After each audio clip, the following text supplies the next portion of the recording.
Hello and welcome to the Easy Allies podcast. I'll be your moderator, Brandon Jones. Joining me this week, panelists Michael Damiani. How's it going, everyone? Ben Moore. Sup? My Emmy-crushing co-moderator, Daniel Bloodworth. Hello. And Isla Hink is on vacations. It's just us. No fancy lights, no fancy cuts. This is the main cut. I mean, we've all crushed a few Emmys. I'm not sure about you, but the rest of us have. No, but judging by the quality of that game, what I'm hearing, that's the GOTY discussion this year demands it. Excited. It's a joy. It's a good feeling to like just bump something up, you know, on your to-do list, on your backlog. Whoop. Not only just as far as like franchise, never really invested that much in Metroid. Here we go. Distinguished guests, we are here to discuss some of the biggest headlines in video games this week. But before we do that, we must first answer for the mistakes we made in last week's podcast. I need you to begin corrections music, Daniel Bloodworth. Thank you. It's Thomas the Tank Engine, not Thomas the Train Engine. That's one for the books. Gotta remember that. Konami is making... somebody was like, well, Konami's still doing stuff. Konami's making... They very much are, yeah. Yu-Gi-Oh! Cross Duel, which recently had a closed beta. Yu-Gi-Oh! Master Duel. There has no release date, but there are trailers. Yu-Gi-Oh! Rush Duel, which is coming to the West, and they still support Yu-Gi-Oh! Dual Links. So, Yu-Gi-Oh! fans out there, you're doing fine. Do you ever have those like things in the back of your mind where you're like, I want to get into this, but I know I shouldn't? Yu-Gi-Oh! is one of those for me. Where it's like, I know this is a terrible idea, but I kind of want to. Well, Yu-Gi-Oh! Makes a big play at Comic-Con, or used to when like Comic-Con San Diego was a thing, but they always had a giant booth. Yeah. It was funny, It's they were huge. always right next to Weta, so you would just have like these huge like special effects, statues, costumes, everything, and then Yu-Gi-Oh! I'm just like, man, I would get that email every year. Yeah. Yu-Gi-Oh's like, come on by. Konami used to like dangle it too. It's like, We'll hey, set come you cover up. some stuff. Also, we got Yu-Gi-Oh! If you want Right. to check out Yu-Gi-Oh! is one of those things where I think like it's easy to ignore, but once you actually take a look at it, you're like, oh my god, this is massive. Yeah. Yeah. It's intense. Super Mario Party never had updates planned or promised. They never said they were going to do that. Oh, that's the A lot of thing. people Huber assumed it. Huber always gets called out He's for upset this about it, but because yeah. Huber always says that he thinks he heard it somewhere, and then like we tell him You're no, like, and then he still repeats it. Just to be official, Sherlock Holmes canon includes 56 short stories, 4 novels. Additionally, there are many plays, poems, essays, etc. written by Sir Arthur Conan Doyle himself that are extra-canonical or non-canonical. I like extra-canonical. We did our Q4 preview. We talked about October, November, and December, and if a ton of people had done this, I would not have mentioned it, but just 2 said that their games they were excited about. Voice of Cards is on the 28th. We did not mention that. And Nick B. Leavitt is a fan of all of these. Riftbreaker is on October 14th. Caligula Effect 2 is on October 19th. Ever Tried is on October 21st. That one I'm not sure of. Tandem, A Tale of Shadows is on October 21st. yeah. The game or the date? You sure know the game? The one before Tandem I hadn't heard of. Ever tried? Ever Tried, yeah. Just Dance 2022 on 11/4. Ellipses after that. I think that was just a guilty pleasure. Blue Reflection Second Light is on November 9th. Chorvis, my favorite Chorvis, Chorus, but yeah. also aka Chorus, is on December 3rd. Demon Gaze Extra is on December 9th. And their personal, this is it, in quotes, Sol Cresta from Platinum Games Yeah. is on Interesting December game. 9th. I saw through the grapevine that no one went to bat for SMT5, and that made me a little sad. Depends who's on the podcast. Yeah, I know. It's a different preview every time. It's still. Trying to get that code. I was reminded. I had another Sega thing to ask about. I'm like, hey, what about that thing? I'm gonna ask you to end that corrections music. Nice. Let's play Starring Role. Starring Role is where we get to fix cinema. We're trying to fix video games one game at a time with our reviews, but now we got to fix cinema too, because one of these is gonna crush you, and it sucks because the movie's not gonna be as good. But we got to do what we got to do. We have to fill in roles of actors who have left films, but we can only fill them with video game characters. We have 2 movies that we need to save. This is a series, actually, from Alexander Zarianoff. Bryan Cranston does not want to do Breaking Bad. He's out. He's not a fan of the subject matter. He's out. After it transformed my life, I decided I'm done. just getting started. Time traveling Going out back to on the beginning top. of Breaking Bad. Oh, okay. We got to Time replace travel. him. Who That do we makes sense. replace him with? Nico Bellic from GTA 4? Joel Miller from The Last of Us? Or William Birkin from Resident Evil? Not the first time Birkin's come up for casting. Right. Proud of Birkin for getting into acting. I think Birkin is a little bit too comic book villainy for Breaking Bad. He's great in Resident Evil, but I don't know if he would fit for Breaking Bad. Walter's not maniacal. Yeah. Yeah, I'm feeling Nico. I think Nico would work, yeah. Yeah. I agree with you. He kind of... It's a very similar vibe, I feel like. Yeah, anyway, so it would make the most sense. It wouldn't take much of a push. No. For him Yeah. Though, I'm kind of curious to see Joel. Yeah. Like the whole... I feel like there's something else out there that but I can't put my finger on it. Like there's somebody else that would be really... Wario. I would watch it. I would watch it. But second place, what pushed Wario over the edge? From RF Switch, Evil Dead 2. Oh no! I refuse. What I love I is abstain. What I love that RF Switch specifically labels that Bruce Campbell's leaving. He's leaving his actual No. no bad blood. Sam Raimi just didn't think he fit the goofiness of the movie. This is the worst needs to timeline. specifically Why? mention. Which you know This there's is bad heresy. blood. You know there's bad blood between Raimi and Campbell. If you followed their careers, the two of them love pranking each other. Dude. So I could totally see there being bad blood. But this movie's got to happen. And we got to do it with either Leon S. Kennedy, No. Nathan Drake, or No. Dante. Dante. Yeah. Dante's the one. Sure, Out Dante. of those. Yeah. Out of those, I would say Dante's Dante. yeah. It's a different movie, but it might not be Dante. a worse movie. Well, I don't know, man. Thinking about it, because I recently replayed Resident Evil 4, and Leon is so gloriously cheesy in that game, but not really in a Bruce Campbell way. I think Dante fits the Ash vibes a little bit more. Yeah. I'm thinking, who do I want to see picked up and thrown through a series of trees? And like Leon, I don't know if it's as satisfying as Dante Yeah. or Drake, but sounds like Nico. That and one Dante are hurts hired. me. Yep. I know they're all. I mean, Dante can take a beating too. sure, He can. it's true. These are brutal. We had to replace the Millennium Falcon in one of these episodes. It's not an easy thing to do, but that's why we're putting ourselves out there. Thank you so much. Glad we could help. But if we ever get a chance, we're not going to, but if we ever get a chance to interview Bruce Campbell, you let me know. I would lose my mind. Got to do it. Yeah. You did? He it was If Chins Could Kill. He was at autograph session, and I got to chat with the man. I told him that a friend of mine in college said I reminded him, my friend, of Bruce Campbell, and I said that's the best compliment anyone has ever given me in my entire life. Yeah, absolutely. Yeah, Bruce Campbell, funny guy. Legend.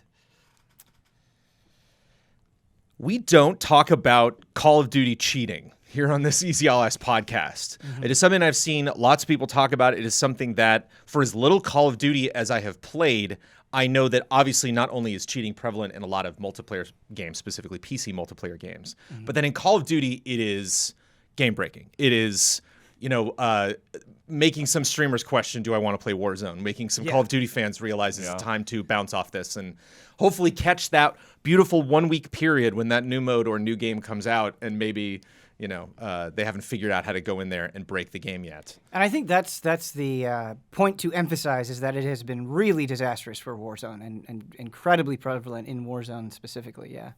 So Call of Duty is doing something about it, or it would seem that they are. This is something that I've seen people complain about a lot. I've seen lots of clips on Twitter of people like, one of these days, hopefully Activision will do something about that. What they are doing about it is called Ricochet. And they are selling it like it is a map or DLC coming to Call of Duty. I mean, like, it has a logo that is metal and shiny. I had a warning letter the day before. Yeah. This is an intimidating system, folks. And cut yourself on this thing. Ricochet Anti-Cheat is a robust anti-cheat system. This is from Call of Duty on their website. Supported by a team of dedicated professionals focused on fighting unfair play. The initiative is a multifaceted approach to combat cheating, featuring new server-side tools which monitor analytics to identify cheating, enhanced investigation processes to stamp out cheaters, and updates to strengthen account security, and more. Is this what you think people are wanting to hear that have been asking for this? So it's a topic that's kind of fascinated me when it got brought up, because I think there are valid points on kind of both sides of this, and I don't know if there's really currently any approach that I can think of where you please everyone or don't have any repercussions in some way, because people are adamantly against evasive anti-cheat software, as they should be, because it is annoying and a risk, frankly. Invasive, you mean. It is, sorry, what did I say? Evasive? I meant invasive, yes. Yeah. That's what I meant. I misspoke. But at the same time, like, people are so insistent on cheating, and it is so ruinous and is so widespread that, like, strong action has to be taken. And so I am sympathetic to it. So Valorant has Vanguard, I believe, which has kind of received a similar controversy. But to my understanding, it has also been pretty effective and kind of helped buoy Valorant in the kind of popular position that it's seen itself in. And so it's like, I get it, and I get that people don't like it, but I really don't know what else to do. And so I cannot comment on Ricochet specifically, but I sympathize with their need to be aggressive. And Activision doesn't know what to do either, because they're obviously doing something that some people would consider evasive, specifically. And it's funny because Valorant has Vanguard, Call of Duty has Ricochet, which is launching with Vanguard. Call of Duty Vanguard. Right. Gets a little But confusing. isn't it? It's starting with Warzone, though, right? It's starting with Warzone. Yeah. That's correct. Yep. It is starting with Vanguard. It is launching later this year with the Pacific update coming to Call of Duty Warzone. Maybe I misread it, because I could have sworn I read that it was starting with Warzone. Launching alongside Vanguard. Okay. All right. I'm on. That was from their blog post. But other stuff has changed, throughout this week. But yeah, they definitely want to mention Warzone. Developed into, this is weird, launching alongside Vanguard, and later this year with the Pacific update coming to Call of Duty Warzone. In addition to server enhancements, is the launch of a new PC kernel-level driver developed internally for the Call of Duty franchise and launching first for Call of Duty Warzone. So the driver launches for Warzone. This driver will assist in the identification of cheaters, reinforcing and strengthening the overall server security. The kernel-level driver launches alongside the Pacific update for Warzone later this year, Vanguard at a later date. Okay. Yeah. There's a lot of they kind of seem to there's say a lot both. of trying Sorry. to market things in bundles here that makes it confusing. They definitely want to say that it's coming to everything, because I'm sure players who are affected by one of these things want to be, they want to get it and they want it to work. Are you cozy with something looking at your software when you open it and then promising to close itself after you close the software? I mean, this type of stuff has always been controversial in the past, but as Ben put it, because I only know this from secondhand, because I don't actively play Call of Duty, but obviously Warzone is one of the biggest, if not the biggest, games on Twitch. A lot of the biggest streamers play it, but as Ben pointed out, it has a very long history of being plagued by cheaters, and it sounded like it came to a point where push has come to shove, and Activision needed to do something, and they went with something very drastic. Because also, as you said, I know that sorry, which is the other game that uses Valorant. Valorant already uses something similar, and it's been, as you said, it sounds like it's actually working despite the criticisms. So they're probably just like following in the footsteps, like, oh, what is the most effective solution out there that's working, proven? Let's do something similar. We'll do this. We'll deal with the backlash, because the backlash they're getting for the cheating is like persistent and like overwhelming. So it's like they got to do something, and I think something short of effective would also draw like doubts and sow dissent about whatever they try to do going forward. So I think they kind of needed to be effective, even if it's too effective, or maybe like false positives happen. Like that's better probably to have for them as an issue, because then they can start maybe to scale it back, versus it doesn't do anything. Like cheating was still rampant after they did something. Everyone's gonna be like, we have no faith in you whatsoever.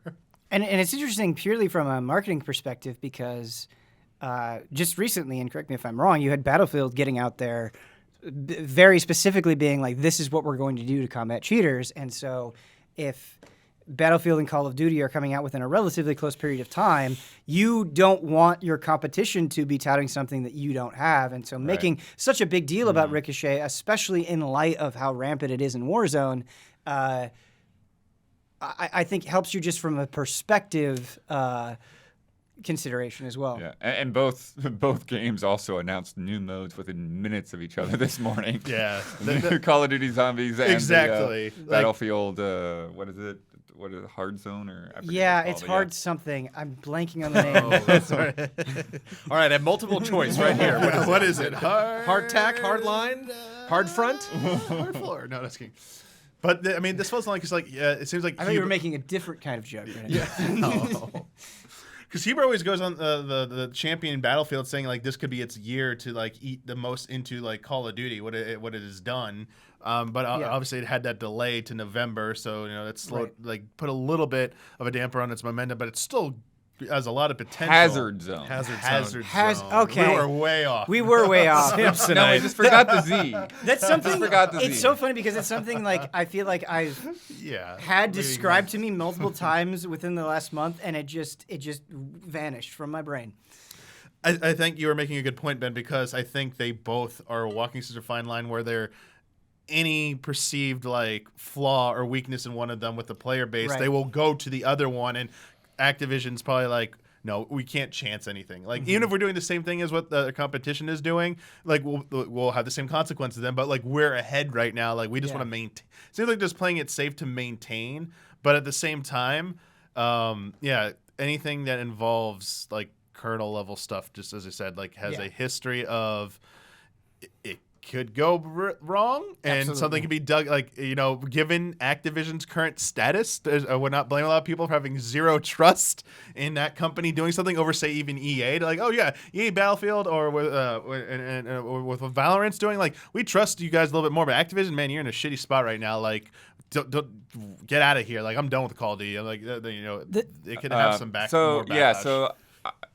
I know, Ben, you were talking to somebody about this, and I'm honestly not that up to speed with this, but I'm sure a lot of other people aren't either. What is the issue with PC kernel level software like this? Right. I will only speak to my understanding, which I admit is extremely limited and flawed.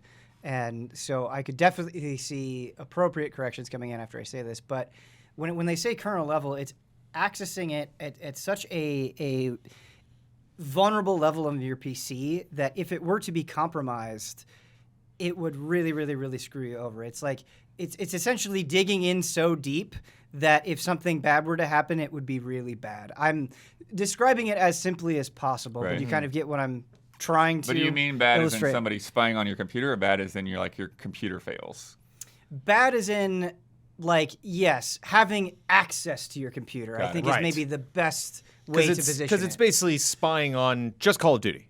Right. Like it's like I'm doing some super secret spy stuff on your computer just to the software, and only when it's open. And you're like, okay.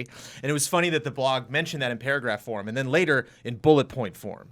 Just to make sure, just so you trust us. Going back to the perspective thing and like the two teams kind of viewing it from a marketing perspective, Call of Duty is in an interesting position, whereas like Valorant is a PC-only game, and so I think the audience is going to be kind of more aware of like what invasive anti-cheat means and why that could be a problem. But you think about Call of Duty, and I bet it's such a wide audience that I would wager that a considerable number of players aren't going to consider what kernel level means or like what invasive anti-cheat is or why that's a problem. They're just hearing, oh my God, this is going to fix the cheater problem. I'm all on board. Yeah. And so it's just interesting to me when like you kind of go outside of your own bubble and maybe think of like how a more mainstream audience is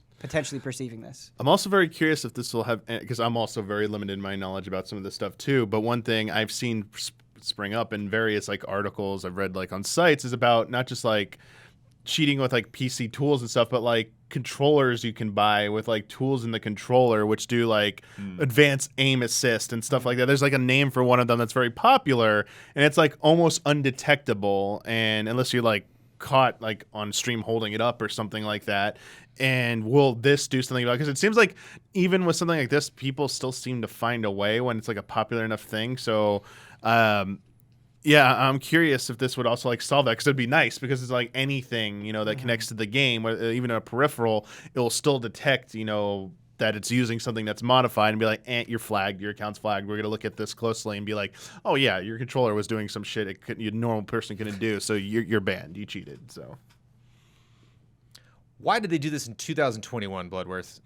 100 million people play Warzone. Raven Software so far has banned 600,000 accounts. Do you think Activision's was just sweating the whole time? Like, we were out, we're working on it. And then they finally surfaced this month. Oh, we did it. Here's our thing. Or they were just when it hit 400,000 accounts, they were like, wake me when it hits 500. Like, what? Like, why now? I think it's just, it becomes this thing to where if your general experience playing the game is you're, just going against obvious cheaters, they're going to see those numbers start to slide off. And Warzone is as big, if not bigger, than traditional Call of Duty for them right now. So they don't want to risk that whatsoever. Like, Call of Duty's their cash cow. They're going to keep that thing going any way that they can. It becomes this cloud, or maybe rather like a parasite that kind of sucks away the life from Warzone, because Warzone's business model, what it relies on, is a continual flow of updates and new things to keep players engaged or re-engage lapsed players. And when your new announcements are bundled with, hey, look, check out all this new stuff, and people are still cheating, it really cuts into the core of what that business model is and what it's trying to do. And so, like, they have to get rid of it. Yeah, I wonder if there was a swell of maybe some bad publicity recently on top of maybe some For of the Activision? I couldn't help myself. Sorry. Okay. Specific to this issue, Right. like it wasn't. I don't remember what game it was. Wasn't there a story about like some like hackers took over like in the beta already like hacked? Was it the new Call of Duty Vanguard or something? Like they already like had hacked I think you might be thinking of Battlefield on that one. Battlefield, but like okay, never mind. But I wonder if there was any like recent swell of publicity for cheating in this game where it was getting so out of hand that like it was just getting constant coverage on top of potentially maybe their biggest players and streamers were discussing, hey, maybe we're going to switch games and stuff. Like we're going to go to Battlefield, or man, I'm getting really burnt out on all the cheating in this game. I don't know how much, like they have people who are probably tracking this stuff. And I wonder if someone said like, hey, we've been ignoring this for a long time because we can afford to, because like, it's so big, like it's too big to fail. But now we're at a point where there's some momentum for some other games, plus dissent in top streamers talking about maybe moving on. This could be the thing that turns the tide. So we should do something about this now. This is the point where someone in turn is like, okay, now's the time. And that's the other thing is you mentioned like Twitch streamers, or just like what is kind of holding people's attention, and there is so much competition that you want to do everything you can to like avoid the experience of somebody getting into a match being like, that was a waste of time, the cheater just won, I'm gonna go play Valorant, or any other comparable game. It doesn't really matter. You need to provide as few of reasons as possible for them to move on. Yeah, people generally have like PvP type stuff is kind of hard for average people to get into. Like, it's very demanding because of the mentality of winning. Yeah, and I think if you are overwhelmed with like cheaters and like your most of your users are having bad as you said, to elaborate, like that that's the thing. It's already a tall enough hurdle to get people to, it's a huge game, but it still was like a big risk to do, because it's like there's no guarantee he's going to succeed. But when you're at this point of success, why chance it? Yeah. But also like when I misspoke a little bit earlier, but not clarifying about like this specific topic, but to the broader issue of Activision, maybe this don't want any more like scrutiny. It's like we can make this go away, or at least like alleviate this issue. We don't need another headache on top of all the other issues we're dealing with right now. So like that could be another reason. Yeah, I mean, I think you have to find out, when they started working on this. If you have to rewind the clock 6 months to a year ago, because this is like a multi-pronged approach. The PC software is part of it, but also what they're talking about, the servers and like hiring all this extra staff. This has been like a long time to analyze the problem and figure out what they could do, and then like really start investing these resources. And so just to be able to say we're going to launch this thing within the next few weeks, they've had a lot of time already invested in this. I think the other thing too, with it being free to play, is you can't have people come in, check it out, and then have like Ben's saying, have their time wasted, right? Because they're just gone. You know, when you have a $60 game or something, you at least have that sort of sense of, well, I invested in this time. Let me play a few more matches and see if I just had a bad night. Free to play, it's you're skipping stones, and it's like if you're not sticky enough, right, they're gone. Yeah. I mean, this is like online multiplayer 101, but it's just also Activision that we're dealing with. So I look at like the amount of money Call of Duty made last year, now that we have Warzone in the picture and mobile, and they're just like so many properties. Yeah. And it's like I would see that as the time that Activision would very much not invest in something like this, because they're just like, Call of Duty's already earning so much for us. So I'm excited that this could potentially be a solution to this. Oh no, Anti-Cheat PD said on Twitter, quote, "Unfortunately, the kernel driver for Call of Duty's new anti-cheat called Ricochet got leaked today, and P2C devs are already reversing it. This is already very bad." I'm not convinced on how bad it is, but I saw that going around.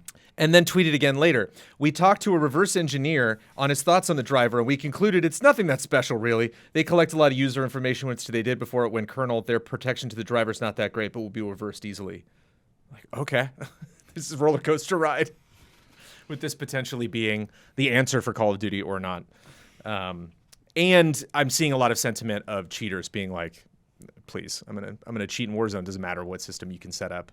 And that could be just talk. Or maybe if that's what you're thinking, right. Maybe like reevaluate.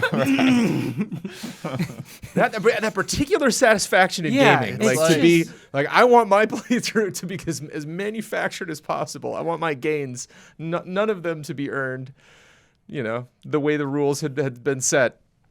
That's a passion that some people have. I wonder if they have a passion for that because of Call of Duty, because they like Call of Duty, or they have a passion because they know that's the number one, you know, most popular game that people are playing, the one that's making the most revenue. They're like, these are the players I want to piss off more than anybody. I don't even like Call of Duty. I just love making these players mad. I have to imagine there is some innate satisfaction in destroying such like an institution. You know what I mean? Like something so monumentally big. Maybe not like for big, but like just to like, you know, like it's the prestige, because this is prevalent with Nintendo. Like, Nintendo doesn't care about, like, they make statements about cheating. That's like why you can't back up saves of Pokemon, but like their Nintendo games have the most rampant cheating of anything because like no one cares, and it's like people like just like hack their leaderboards and stuff. So like nonchalantly, just like whatever. Here's like a fake time, or here's like fake scores and stuff, and like no one cares. But like they just do it because they're like, haha, Nintendo, we're just pointing out how much your like online sucks. So I mean, it could obviously be point of that. It's like, yeah, like Activision, you guys suck. It's like, I'm doing this because, you know, we know you can do better, but you're too lazy or something like that. Mm-hmm. But I also have to imagine, because how many articles I've read over the years with like competitive online multiplayer stuff, how like I feel like some people feel like it's like normalized, and like so like maybe it's like okay, like everyone else is doing it, I'm just gonna do it. Right. Like there's no thing. It's like, well, you have to imagine that there's this domino effect of like somebody's really into a particular game, maybe they've spent a lot of money or they've just put a lot of time in, and then they get into a match that they're really excited about and they experience cheaters. And like this is probably somebody that never would have thought about it before, but they're like, this person wasted my time. Well, I'm gonna do it too. Like that has to be like this domino effect that just happens. Or you have a sense of like, I recognize this player. They're doing a lot. I want to get back at them. I'm gonna beat them at their own game. But I'm gonna use this and like teach them how it feels. Like there's a whole multitude of reasons. But like at the end of the day, if like you're like trying to just like legitimately play it, whether it's for skill or for enjoyment with your friends, like sometimes maybe you can laugh it off when it happens, like an occasional like rare thing. But like what's happening every match, pretty much. It just gets to a point where you're like, why bother? It like, especially if you like even have any semblance of trying, it just feels like so like you're helpless. You can't do anything like playing by the rules. It's like, I'm just gonna go play something else because basically it's not fun anymore. Right. And yeah, it's like, but I mean, this has been going on for like since like since like OG Counter-Strike, or maybe even older than that. Yeah. This is like since day one of PC gaming. It's like been a thing. With online competitive games. Well, it ends today. It has always been a thing, but I think a point to consider is that no matter how popular your thing is, your popularity is tenuous at best, where there are so many things competing for your attention. Like, think about how many games there have been, even in just the last 3 years, that have reached meteoric highs and then just kind of petered out. Like, the audience is fickle only because they have so much competing for their attention. That's a good point. Because back in the day, you had to deal with it. Right. Or you go make a private server, but it was the only game you had to play. I do wonder if they will ever get to a point where, because there's obviously money involved. There's sponsored like top players, because you see every now and then in a competitive scene, even within a tournament itself, players using stuff like that to win. Yeah. And it's in Call of Duty, it's what if a top streamer is caught using this and stuff, and it's it involves money and all this other stuff. I wonder if maybe lawyers at Activision also for the reason why they're doing this now, Jones, is maybe because it's hey, we need to cover our asses a little bit. Again, because of everything that's going on with them as well. Right. It's yeah, even if it's not us, but a popular streamer does it or something, then they can maybe sue us or something, or players can sue us because of some EULA thing. I don't know, but it's just weird how back in the day, as you were saying, it was something that. At best, it was trolling. It was like someone who was trying to get a rise out of people or whatever. And now it's people use it to get good. They get sponsorships. They make it their career, and it's holy shit. That's it's a little intense. I mean, and esports was so much less of an institution, back in the days that you're thinking of. It's not that it didn't exist, but it wasn't so decentralized. And there wasn't the kind of money that is involved as there is now. Yeah, for sure. Blood, if you were to pick a word that would describe cheating in PC game, one word, but do it in a way to make it sound complex, but also kind of absolve you of guilt, it makes it sound interesting. It's oh, well, that sounds like a tough thing for you to deal with. What's a good word? They used one word numerous times in this blog post. Oh, no. Anything jump to mind? Poopy. Sophisticated. Sophisticated. They're we're dealing with a very sophisticated issue. And you're whoa, well, then take your time, Activision, because I don't want you to rush that. Activision is dealing with some sophisticated issues. They are. They are becoming a very sophisticated company. Well, we talked about cheating in Call of Duty. I would like to move on to something else I know very little about. FIFA. Man, with the Call of Duty issue, it's okay, I have some semblance of what's going on. I have my foot in the door. You say FIFA, and it's here we go. I got nothing. Oh man, I got you. I do love hearing FIFA stories. I got you covered. They're pretty wild. They're pretty wild. Oh, I don't know a lot about soccer, but I know about brands, baby. According to the New York Times, quote, FIFA is seeking more than double what it currently receives from EA Sports, according to people with knowledge of the talks, a figure that would increase its payout from the series to more than $1 billion for each 4-year World Cup cycle. So we don't know the specifics, but there's lots of rumors out there floating that there is a serious conversation going on right now between Electronic Arts and FIFA about what they are going to do moving forward. Which raises the question, how much does EA need FIFA? How much does FIFA need EA? EA needs FIFA. It is their moneymaker. EA needs that franchise for sure. Do they need the name?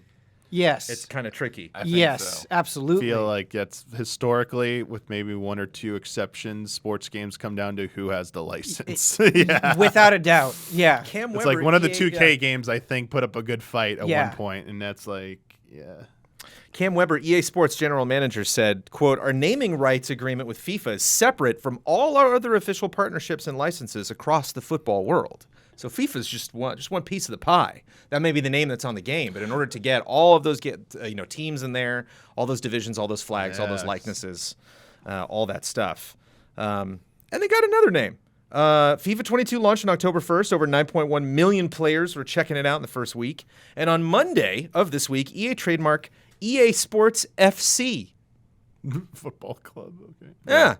EA Sports FC for Football Club, which they used for their online community in the FIFA series from 2011 to 2020. So the community already knows. They've already embraced that name. Oh, we know that name. EA Sports FC. Does that roll off the shelves like FIFA? No. No, it doesn't have the recognizability. I mean, it just sounds like their backup plan. If this goes to hell. FIFA is such powerful branding now that for many, many, many people, when you say a soccer or football game, it is FIFA. Like I know if you were maybe a little bit more in enthusiast crowds, you might mention like PES or something like that. But like FIFA has such, it's like a verb in and of itself for a type of thing that people are so familiar with and come to rely on year over year that like it I don't know. And like I'm not a FIFA guy, so maybe I have no idea what the hell I'm talking about, but FIFA feels like essential branding that like it would crumble without it. Yeah, it's like we call it Kleenex instead of tissue or rollerblades instead of inline skates. It's like FIFA instead of like soccer. It's like I mean not quite, but like it's in that vein. But yeah, FIFA asking for money. I mean, I think they have a little bit of a case there because of like how powerful that branding is. But don't also forget, coming off just Activision talk, FIFA is also embroiled in a bit of a scandal as well recently. So I mean, EA could maybe hit back with that. It's like, hey, you guys over there, your reputation's not, sterling either. So maybe you want to dial it back a little bit. Well, and I bet, you're FIFA, you're any sports league, and you're trying to figure out how to survive the last couple of years. And then there's EA over there just making a mint. Like EA's like, oh wait, 2020, fantastic. Yeah. I mean, especially with the amount of money they make off of all of the microtransactions and. I mean, it's the only time I've ever been. Limitless. I mean, this isn't an invitation, but it's the only time I've ever been hacked on any of my accounts and anything in gaming. My Xbox 360 account was hacked. When I finally got access back, there were the FIFA cards. That's like the only thing that happened. Those were big stories, man. Got a bunch of FIFAs, and so I was upset that I lost access to my account, but I was like, I'm in this story. I'm in a headline. This is kind of I can speak from experience. FIFA I'm a FIFA fan.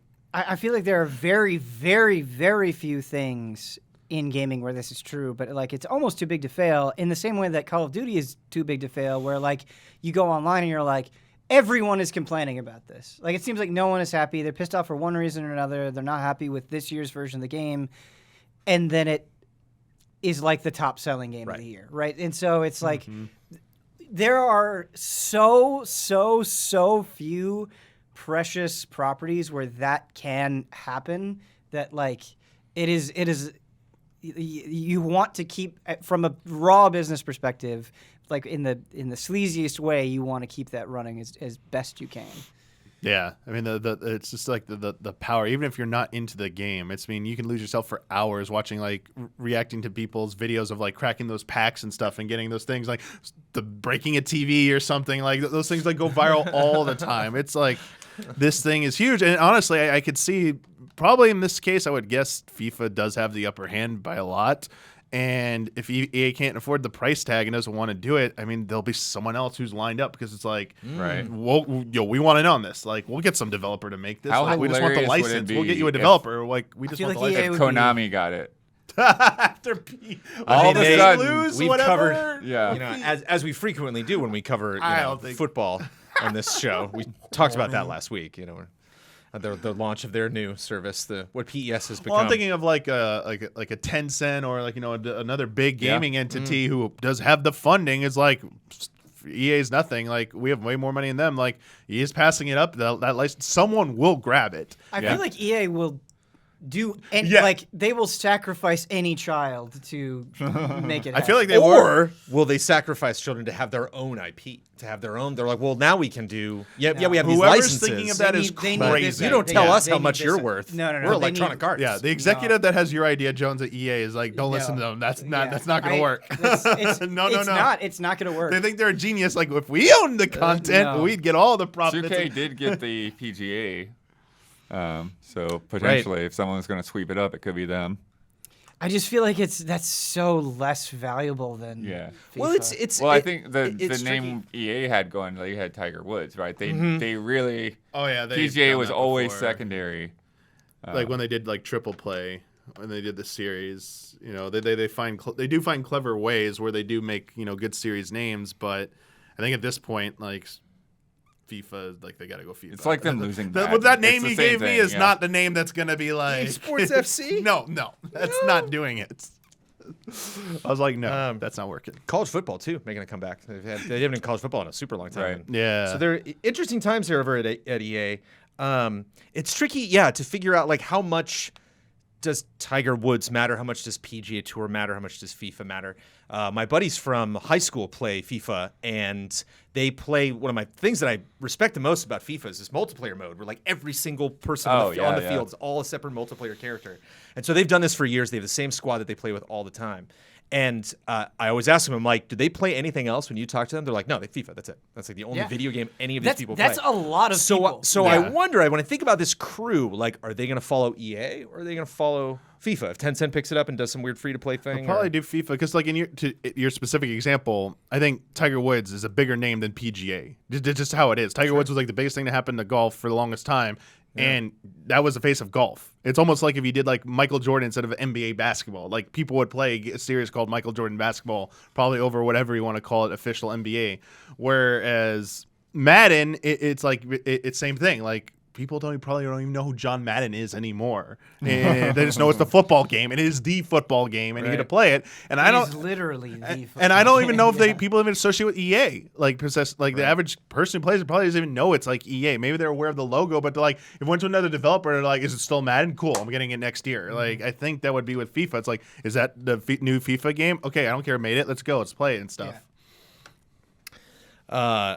On Tuesday, EA and the Global Union of Professional Football Players, FIF Pro, announced an extension of their contract. With the extended partnership, the developer will be able to continue using player likenesses that are supported by the Football Union. And this is interesting. It pops up where FIFA's like, wait a minute, you're making too much money. We need some of this money if we're going to continue on. Because I've seen like players doing that too. Players are like, wait, how much does FIFA make? Right. Wait, how much are you making? Wait, I'm in that game, right? Shouldn't I get some of this money? So it's interesting. They said the deal doesn't expire until the end of 2022, but it's like now is when all the heated discussions are happening. Right, yeah. They try to close that by the end of the year. It's so funny because just as a super enthusiast group that Easy Allies is, there's so much controversy over, and rightfully so. I'm not saying this is a bad thing, but there's so much controversy over like microtransactions and pay to win and like how things are implemented, and it's like super heavily scrutinized. And then like I just think of it like in the other room, FIFA is just like throwing money in there. Like, they just keep buying it, and it's it's like it's not the same scrutiny that is happening. Right. There's so much more intensity in the conversation over something that is infinitely smaller. Yeah.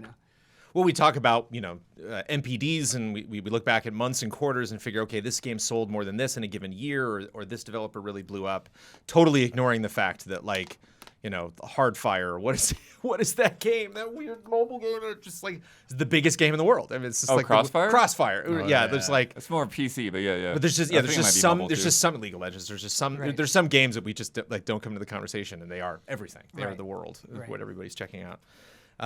Hey, Mr. Dates, you always get your dates right. When did FIFA start? What was the year? The first FIFA game.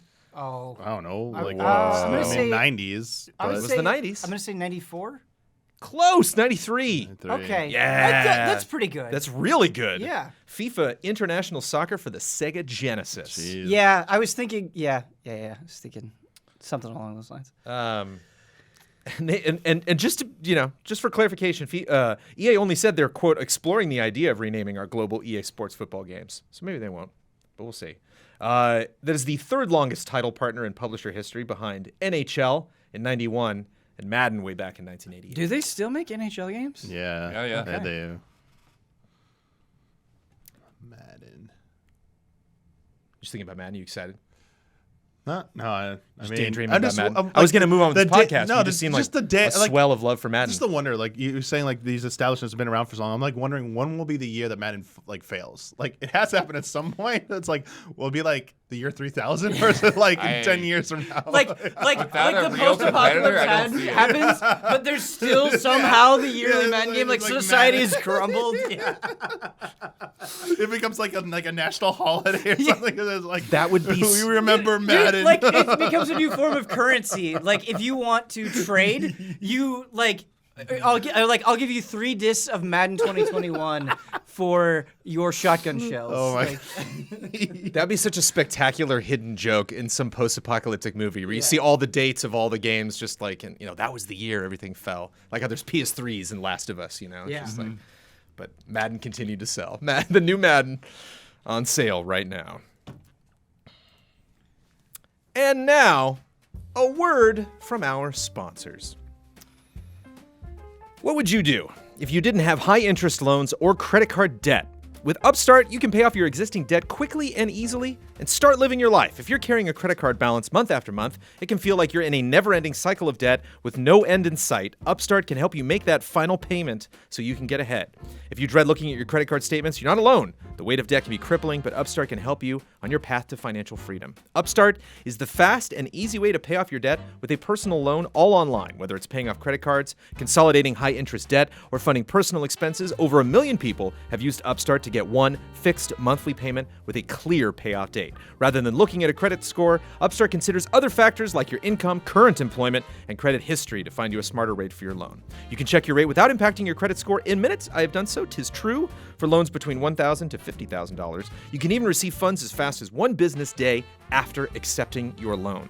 Find out how Upstart can lower your monthly payments today when you go to upstart.com/easyallies. That's upstart.com/easyallies. Don't forget to use our URL to let them know we sent you.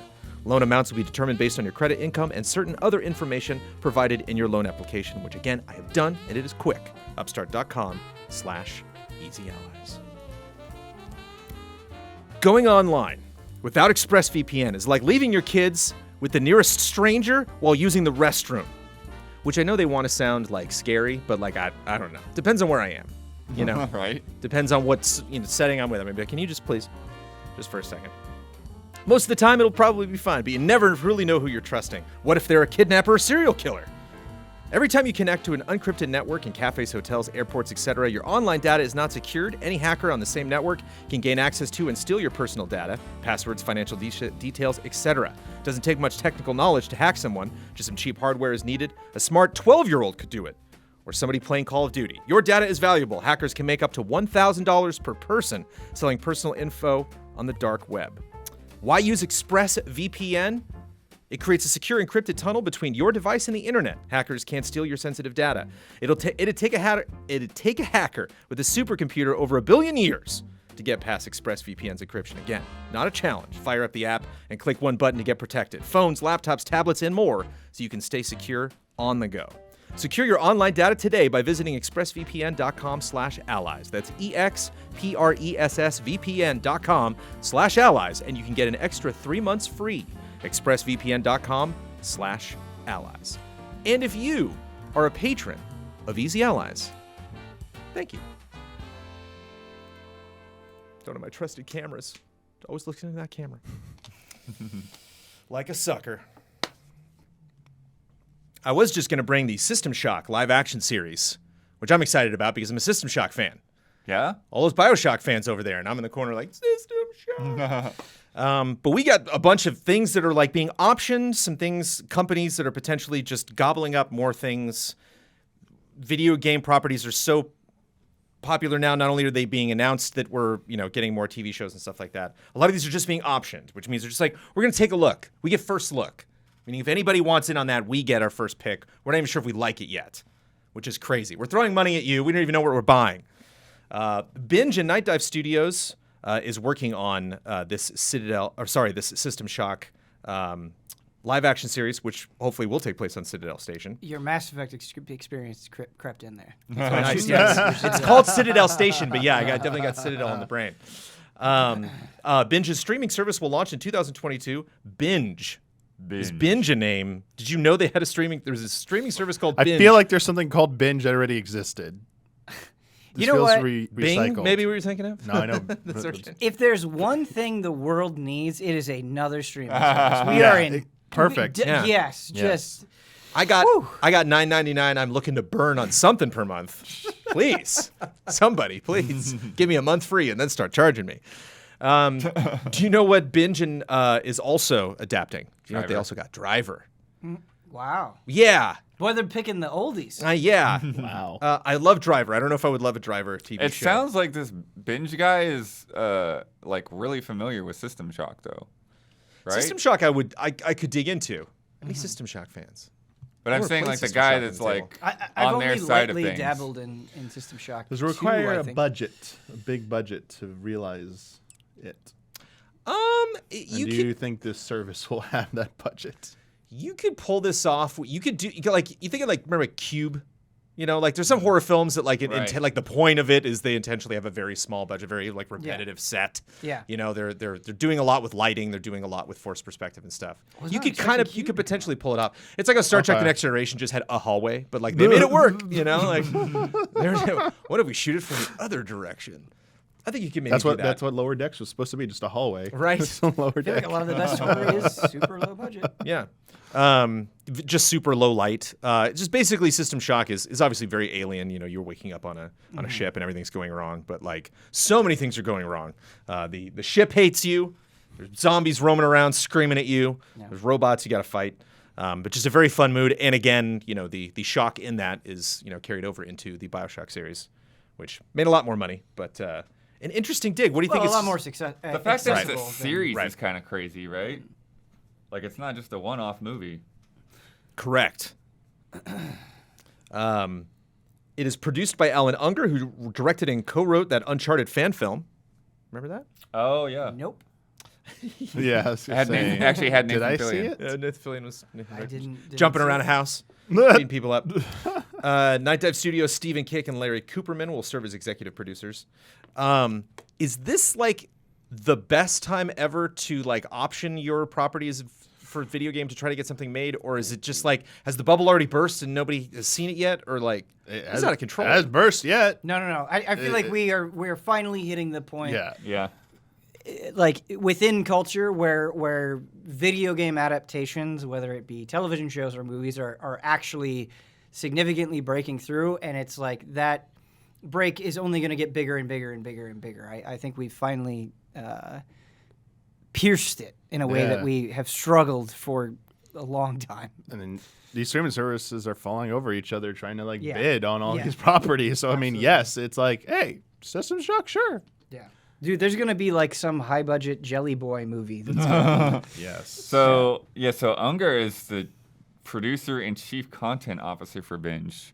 So that's where he fits into all of this. And you were saying a big System Shock fan? Well, yeah, he Somebody there must be. Yeah, he seems to be familiar. But since he also did that Uncharted thing, it kind of makes sense. But they're also doing the System Shock remake, and so it is kind of like a point of revival for System Shock right now. Yeah. Not sure if I see that Driver revival happening, but a System Shock revival would be sweet. DJ2 Entertainment is also a name that you might know. DJ2 Entertainment? Ring a bell? No. They work on Dance Dance Revolution. They worked on Sonic the Hedgehog. Oh, okay. They made that Sonic the Hedgehog movie. Same series. They're also working on Life is Strange. Oh. That series. And My Friend Pedro and Disco Elysium and Tomb Raider and Sleeping Dogs. And then they figured, that's not enough. We want more. They have struck up a deal with Raw Fury. They are bringing Shedworks' Sable, Monkey Moon, and Black Muffin's Night Call, which is a taxi game. You know Sable, right? Yeah. And Krillbite Studios' Mosaic to film and television. Okay. Apparently, they have their sights set on that, and they have a first look partnership with Out of the Blues' Call of the Sea, Long Hat House's Dandara, Lame Studios' The Signifier, and Geography of Robots' Norco. I'm going to make a prediction. It's a lot of weird stuff in there. Yeah. We are not that far away, like I don't know, maybe 5 years, maybe 10 years, where there will be a streaming service that only streams video game adaptations, movies and TV shows. Binge That will kinda happen. sounds Remember like the they're day. in that Remember the direction. podcast episode. Yeah, that'll happen. Like it says, Binge is focused on making high-quality entertainment content for gamers. Like, it's crazy. It does say they'll be streaming for free, supposedly, when they launch. So, Is that what we gamers want, that type of ready for some entertainment? ads.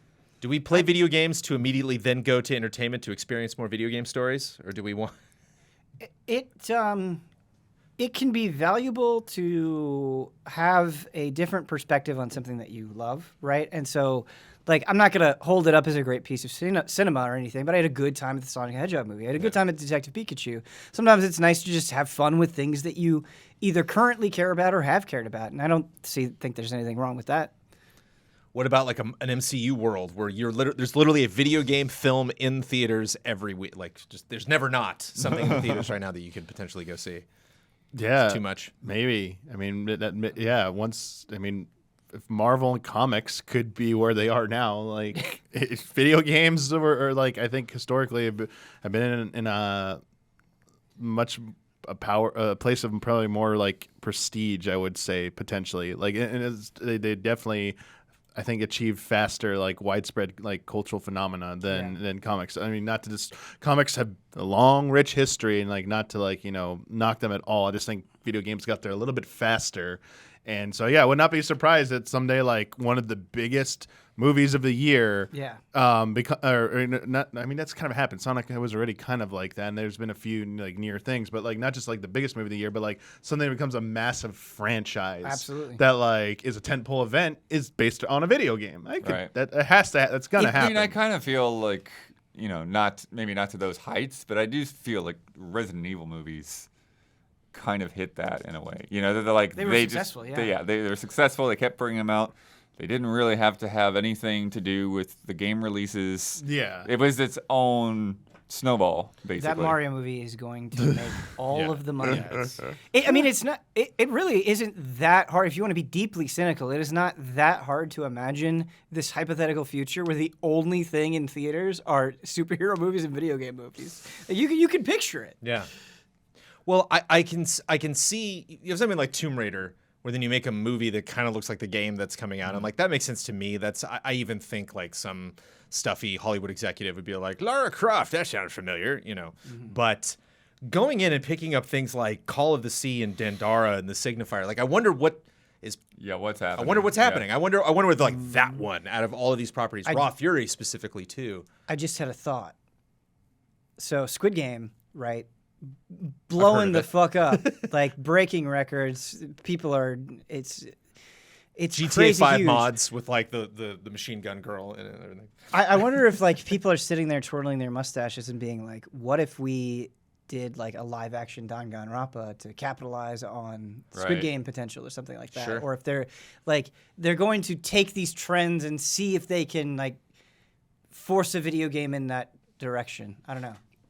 I mean, GTA right there. I mean, there's your crazy blockbuster. Yeah. Oh yeah. Yeah, which and that's I think Hauser. I don't know if it was Rockstar, but I believe Hauser specifically again and again was like, never. What's the point? I'm having way too much fun making games. I don't want to do.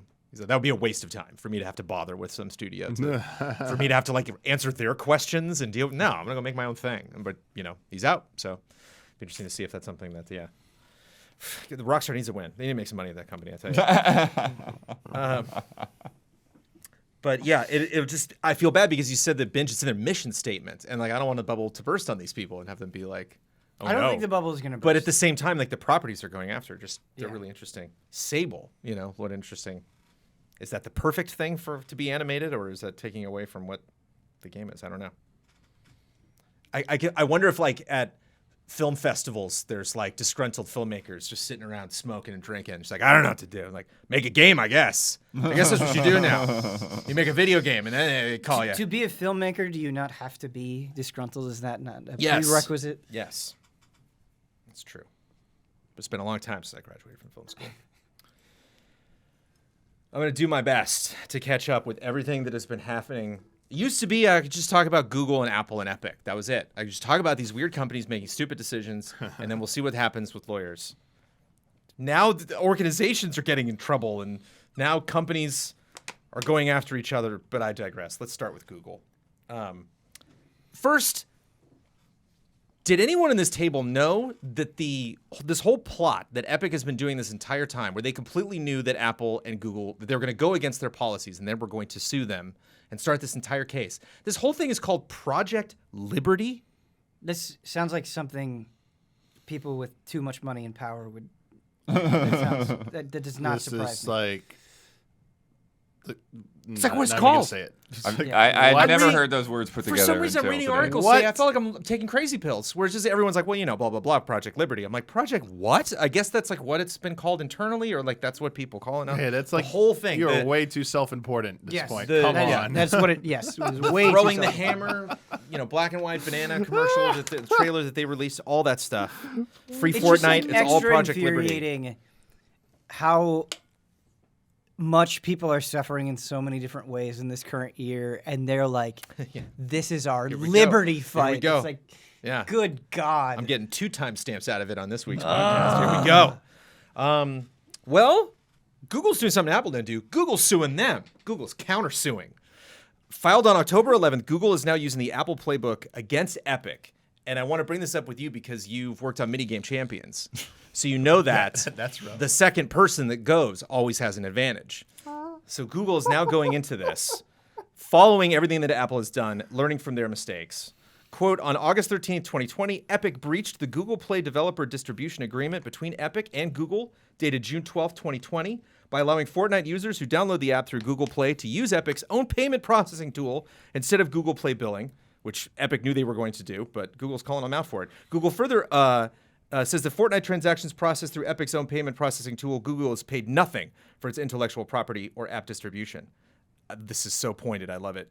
Not satisfied with those immense profits, it entered into a legal agreement, a DDA, they're called, with Google, to which it never intended to comply, deceiving Google and concealing its true intentions to provoke a legal and public relations confrontation that continues to this day. They weren't that concealed, but okay. Right. And they specifically say in quotes, Mr. Sweeney's vision of an oncoming metaverse. Google said it, not Sweeney. They put it in Sweeney's mouth. So they're specifically saying that little sneaky move that Epic did to start this entire thing. Google's like, we got you there. You signed something that said you weren't going to do that, knowing you were, and that's that. And they're asking for a jury trial. So it's gonna be really interesting if juries like, because the judge said it too. When the judge was like, I see what you're doing, Epic. You might have a point, and yes, you might get some legal, this to go your way legally, just in this one case. But it is so obvious that you're only doing this for monetary gain. You're not, there's no liberty. Get out of here with your Project Liberty, certainly. And Tim Sweeney conceded in trial testimony that on August 5th, 2020, he emailed Microsoft to announce that, quote, Epic has certain plans for August. And later added that they would, quote, enjoy the upcoming fireworks show. And so, yeah, they're like, come on, this is not something where he's like, I'm looking out for all of these people, the other people that aren't developers at Epic to make more money. Google wants a trial by jury. It wants its right to remove Fortnite and terminate Epic's developer account under the terms the developer agreed to confirmed. With regards to that agreement, Google wants Epic found liable for breach of contract as well as breach of good faith. And it wants the courts to declare Epic was unjustly enriched by its actions and give that money back to Google. And of course, quote, compensatory damages, punitive damages, attorney's fees, and interest. Does Google have a shot? Yeah, it sounds like they just basically called out what they very publicly did. I don't know. Like I'm not a legal expert, but I don't know how they would fail on that. It just sounds like, yeah, this is what Epic did, and it breaches our contract, and so we want our money now. But it's for the fight. Contracts be damned. I'm fighting the good fight here. For whoever users, wins, we lose. Yeah, that's it. Like, this is just two big rich companies. Transformers running around. Who give, come on. Yeah, it's hard to have any emotional investment in it. Right. It's just interesting. It's getting so convoluted, and now it's interesting bringing Google into it because you're like, okay, well, just whatever they figured out with Apple, that'll apply to the Google case, and we'll be done with it. And Google's like, no, we're gonna. Well, I'm pretty sure be much more aggressive there are about still. This. Yeah, there's still the other lawsuit against Google going on somewhere. They're just. It's crazy. It's crazy to think how many lawyers have to be involved, and how many cases that are happening at any given time between among these three companies. I wonder what U.S. companies are just always being sued, just all the time. You're beginning some case and you're ending another case, and you're just like, well, this is what we do. The DFEH is a term that you might have heard. That is the Department of Fair Employment and Housing. That is. Sorry? Those Department of Fire Emblem heroes, but it's okay. I was hoping. That's right. Also we will defend the wife. A very powerful Project Liberty. I mean, this is more. Project Liberty. Codename new Fire Emblem game. Let's go. I'm just kidding. Not doing a lot for game development in California, sadly, as much as maybe they could. But the DFEH is the people who originally knocked on Activision's door to start all of this. Thank you, Bloodworth. they're objecting to a proposed settlement between Activision-Blizzard and the Equal Employment Opportunity Commission, which I mentioned before, the EEOC. So this is what, the DFEH were the first people that rang the bell and said, hey, Activision-Blizzard's been screwy. We are calling them out. We're going to bring in legal action. And then just a couple weeks ago, they were like, oh, we settled with the EEOC. We were like, huh? And it was like, yeah, this was something else that was going on, but it's settled. The original people, the DFEH, are setting in and going, no, we don't like the settlement. It would involve employees releasing Activision-Blizzard from claims under California state law, even though the EEOC has no standing to prosecute those violations. DFEH's pending enforcement action against Activision-Blizzard will be harmed by uniformed waivers that the proposed decree makes conditional for victims to obtain relief. So these are two California institutions that are going after Activision-Blizzard and are now going after each other. Well, I think the EEOC is not California, but it's not. Yeah, that is the government. Correct. Public institutions of some sort. But yeah, it's well, and then you have the part 2 of this nonsense. Oh, where the EEOC has accused the DFEH of an ethics violation. Yeah. Yeah. This is bureaucratic hell. I know. What? So apparently, the DFEH I get it lawyers. now. No, I get it now. But I this can, I can explain it to you again, Damian, if you really want. They me were to. originally working for the EEOC, Yeah. Right. and now they're working on this case, and there's a whole like crossing too many lines. It's just a giant mess. It's just a giant mess. You know who also doesn't want to be talking about this right now, Damiani? PC Gamer, who found a document filed last week by the Equal Employment Opportunity Commission, the EEOC, that points out that 2 leading lawyers on the suit filed by the Department for Employment and Housing in California also previously worked for the EEOC and specifically investigated Activision-Blizzard prior to the $18 million settlement made last week between the two parties to resolve charges of discrimination. If this is proven to be true, it is a conflict of interest, a violation of attorney ethics, and a breach of the California Rules of Professional Conduct, according to the filing. This just sucks because like it's taking attention away from like the issue of like actual Activision. issue. Yeah, it's yeah, like, like was this like did Activision plan this type of shit to like distract from the thing? It's like Is this not just another case of it's rotten all the way through? yeah, like what the hell? Like I mean, it's multiple systems of like corruption just coming to the surface at this point. It's like everything's just like screwed, man. But what? I don't know. Like this. I hope they get their acts together so that they can get back focused on going after Activision for Blizzard and any other things they uncover on there because this type of stuff just makes you think that like they're gonna get away with it. Like that, like in the end, like even with the settlement, like we'll have to even go back on that. There's something wrong with the settlement, so now the settlement's not even on the table anymore. There's nothing anymore. Well, if you're wondering who to root for, again, I'm not gonna, I'm not gonna buy the jerseys for you. But the EEOC is going after the DFEH for just, hey, that guy worked for that guy. DFEH is saying that the thing that you got, EEOC, is not enough. They're like, we need to punish Activision more. Well, the main thing that they're concerned about is so not to pick sides, but there's essentially part of the settlement is requires them to kind of change the records, and they're like, wait, you're going to be hiding evidence that we need for our case. Correct. And because a lot of stuff's still going on. Yeah, so it's a whole lot of craziness. The complaints include the fact that Activision-Blizzard workers were not consulted, the lack of promised documentation, the complete absence of the employee notice that the consent decree promises, the paltry $450 per person legal fund for potential claimants, the lack of clarity as to who will be handling settlement claims, the comparatively minuscule payment, $18 million, is pennies to Activision-Blizzard, that is an official quote, the fact that EEOC claims Activision-Blizzard is not being punished despite the company's obvious malfeasance, obviously punishable malpractice, and a lot of procedural complaints. So again, it's a lot of legalese, but it's like that's specifically what they're saying. Yeah. Yes. It's like how much now we're getting into the nitty gritty of like, how much, what is our pound of flesh? Like, how do we even this out? We didn't realize, or at least I didn't, that we're going to have to go through all of these government agencies first and have them yell at each other.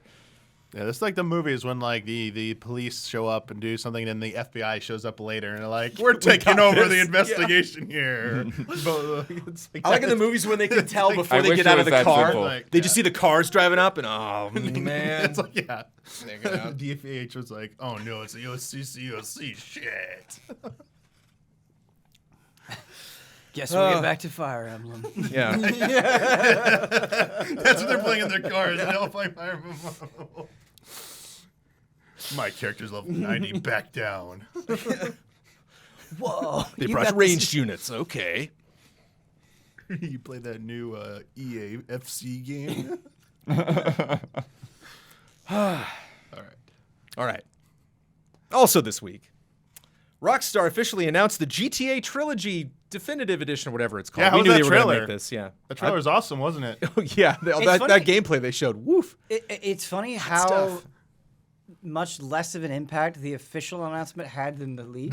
Yeah. Right. Right. Yeah, That, that was my reaction. Is like Because their announcement Wait. was that it exists. we didn't know this. But Yeah, I mean, so but even when I saw the announcement, I was still questioning. Like, wait, they're like definitive edition. It's like, well, what does that mean? What are you? They didn't even Did say what you- it was. They just said, yeah, that thing, and we're doing that thing. It's No, like, well, they there were elaborated articles on saying it. it was some crazy remaster. And what do you? They elaborated on it a little bit, but vaguely. They essentially said, we're updating it, but it's still the classic thing you love. Right, yeah, that it doesn't- was. Yeah. Yeah. I hope there's a streamer mode in there for all the music. For, the Oh, music. For yeah. practical Yeah. reasons, but also Yeah. I hope they have fun with it.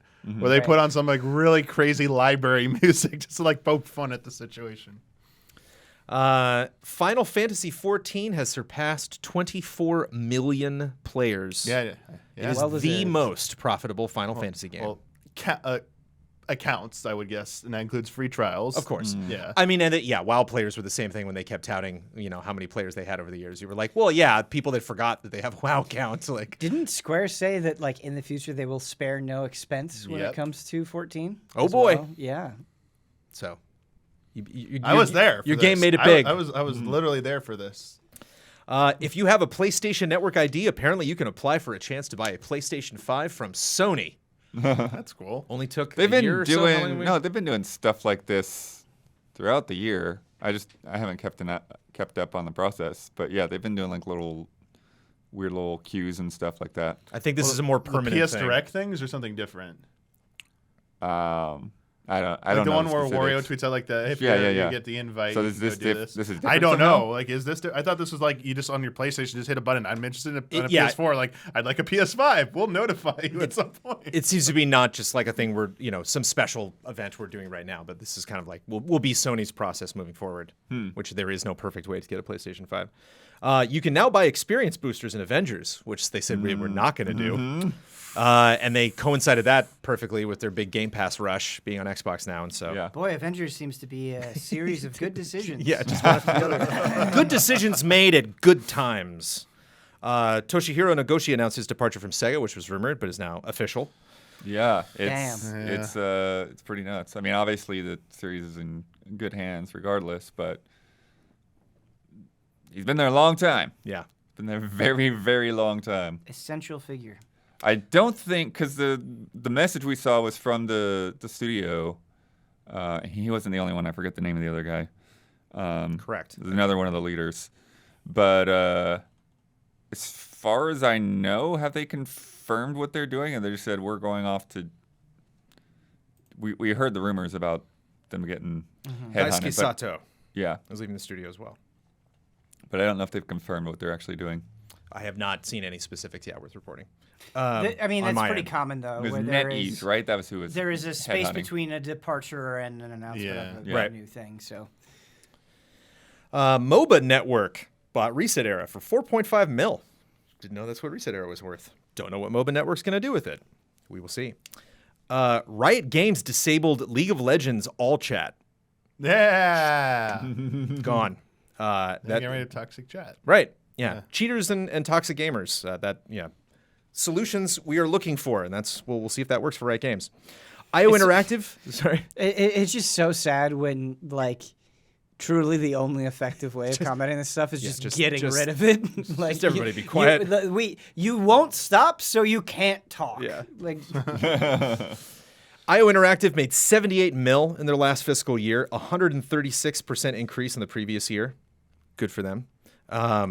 Curious how much they're going to be able to spend on how much of that is going to go into Bond and how much they're going to be able to. They move said along. it was a record for them, right? Though, like it's not just that they were better than last year, which we would expect with a new release, but they're actually in a really good spot. Interesting company to watch next couple of years. Might not hear from them for a while. The last Suikoden game has apparently received a full translation, which I was extremely happy about. Monster Hunter Rise and Sunbreak will not have cross-save or cross-play. Yeah. It's Which- bullshit. Which is, yeah. I mean, It I don't is. know. I don't know. No, it is. I don't code these things. So Yeah. I don't know how hard it is. I don't know.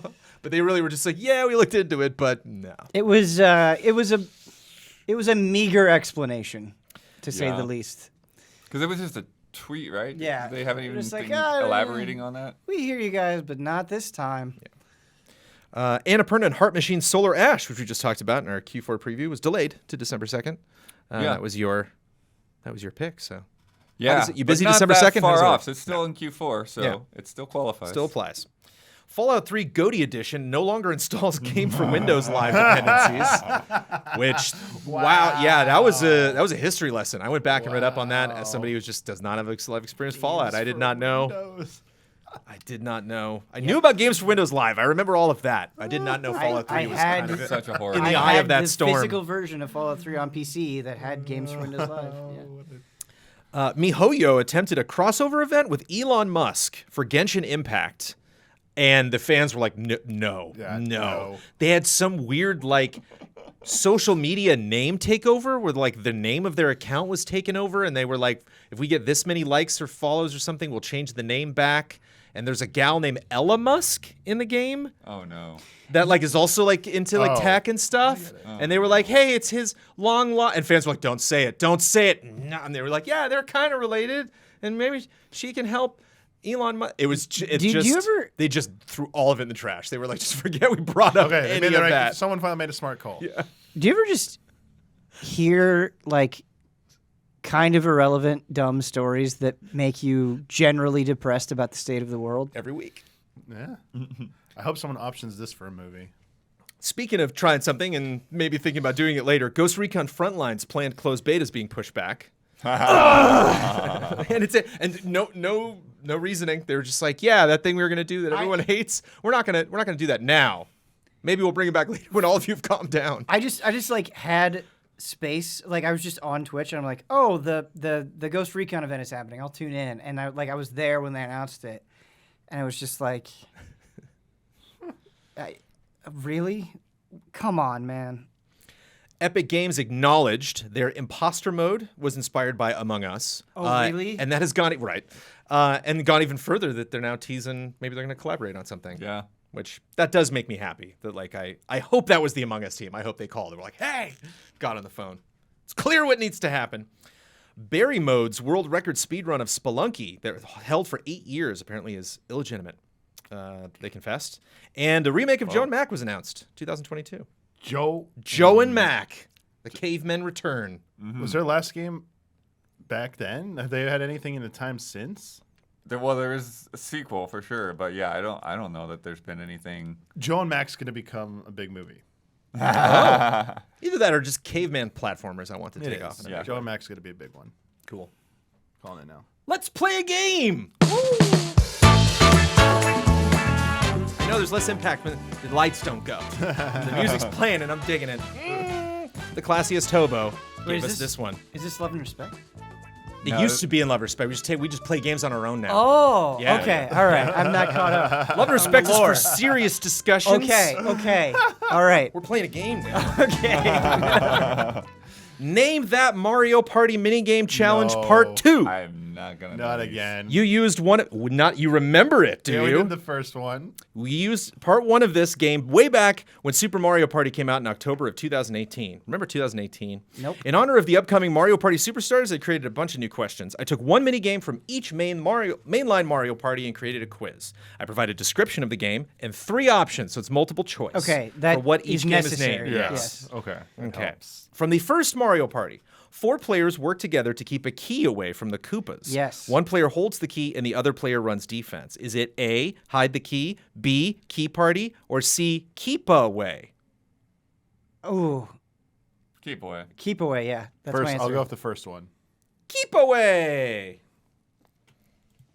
So you're wrong. Yeah. For Mario Party 2, can you look at my laptop? What? Yeah. I got it wrong. For Mario Yeah. Kind of immediately disproves that. Well, that's why you're looking at my laptop. For Mario Party 2, players wear barrels and attempt to sneak past a chain chomp, moving only when he is sleeping and hiding in the barrels when awake. Is this A, sneak and snore, B, barrelly there, or C, wake the chain? I'll go with the I'm going to go with A. first one. Yep. It is A. Good names, though. Classic. They don't pick your name, Classic Hobo. Don't feel bad. For Mario Party 3, teams of 2 compete to eat their halves of a pizza faster than the other team. Is it I A, want a pizza. devour, B, for pizza's sake, or C, eats a pizza? 2. B, yeah. B. Eats a pizza! Come Oh on, my Nintendo, gosh. stop being too obvious. For Mario Party 4, players are on a frozen pond and must avoid snowballs thrown by snowmen. Last player standing We played wins. this. Is this A, snowball standoff, B, Mr. Blizzard's brigade, or C, ice pond pummel? Shit. C. A. Hey.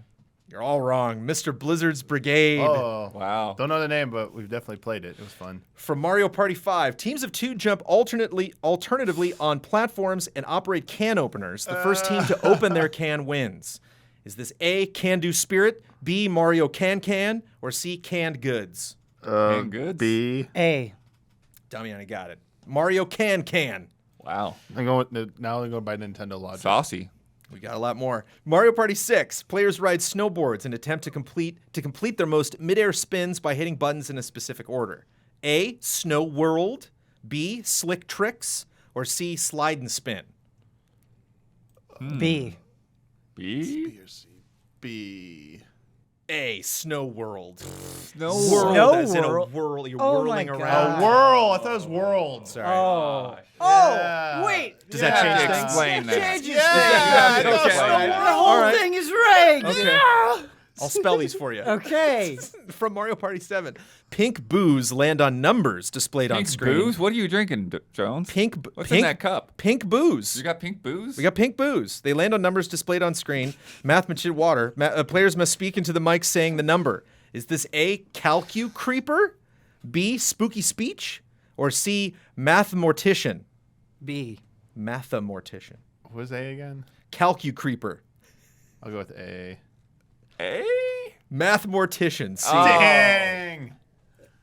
I don't know. I'm loving this. For Mario Party 8, players avoid lava balls that multiply and move around a platform. The last player standing wins. Dude, this one was hard. This is A, Firewalkers, B, Lava or Leave 'em, or C, Fever. B. B. B. I also think B. Lava or Leave 'em, yes. Correct. For Mario Party 9, player must grab vines and shake the Wiimote to pluck vegetables from the ground. The player who picks the most wins. Is this A, Divine Duel? That's D-E, vine, you know, like a vine, like that grows, Ben? Just make sure divine, not Spell like... it. B, Vegetable, or C, Tuber Tug? B. A. I'm gonna A. It's Tuber Tug, although Vegetable is clearly the best. Wow. Vegetable. Wow. I thought tuber would be too weird, but I guess not. Yeah. I thought that too. For Mario Party 10, players must shoot at piranha plants as they come out of pipes, scoring points based on the color. Is this A, Pipe Sniper, B, Piranha Points, or C, Pipe Plant Pop? A. C. Pipe Sniper, yeah. Ah. That's a good name. From Super is a good Mario name. Party, players grab pancakes from a plate. Regular pancakes are worth 1 point. Pancakes with stars are worth 3 points. I remember this. Yep. Is this A, like hotcakes, B, can take pancake, or C, flapjack frenzy? Flapjack I think frenzy. it's C. Yeah, I think it's C. B. Can take pancake. What? No. I thought for sure that one was C. We even Wow. we played it recently. We forgot it. I mean, all of these could be wrong. This could be a I don't gigantic remember troll. We'll minigame. find out next week. Bowser's Big Blast. That's the only one I know. Yeah. Where's Bowser's Big Blast? They know. From Mario Party Superstars, originally from Mario Party 3, a 1 versus 3 game. 3 players ground pound palm trees to try to knock coconuts onto a single player below. Is this coconut A, coconut conk, B, beach bruise, or C, palm tree pummel? Palm tree pummel. A. Free panel. Coconut conk. A. I don't know who won that one. Oof. We all lost. Yeah. Just like the Apple case. All right. It is now time for love and respect. Spell it, please.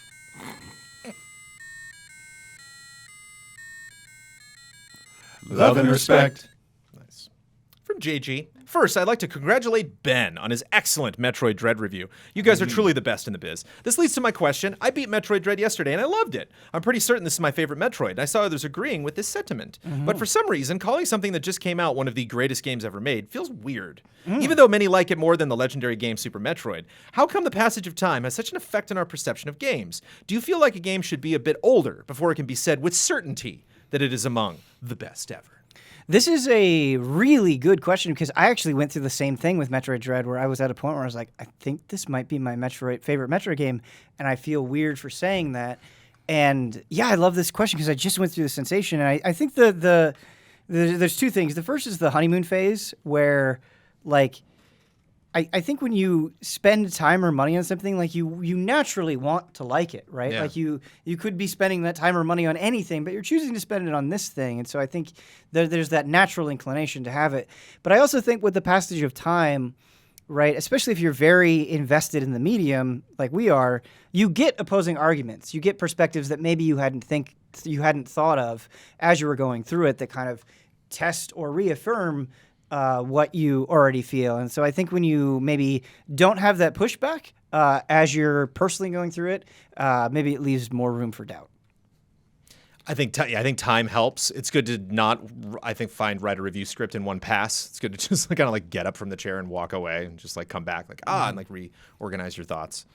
But yeah, this is like the Michael Huber Hall of Greats approach. He brought God of War one time, the new God of War, and I was like, oh, it's just not getting in because of this. Because this, like, it probably very much so should be in the Hall of Greats, but it just happened. Right.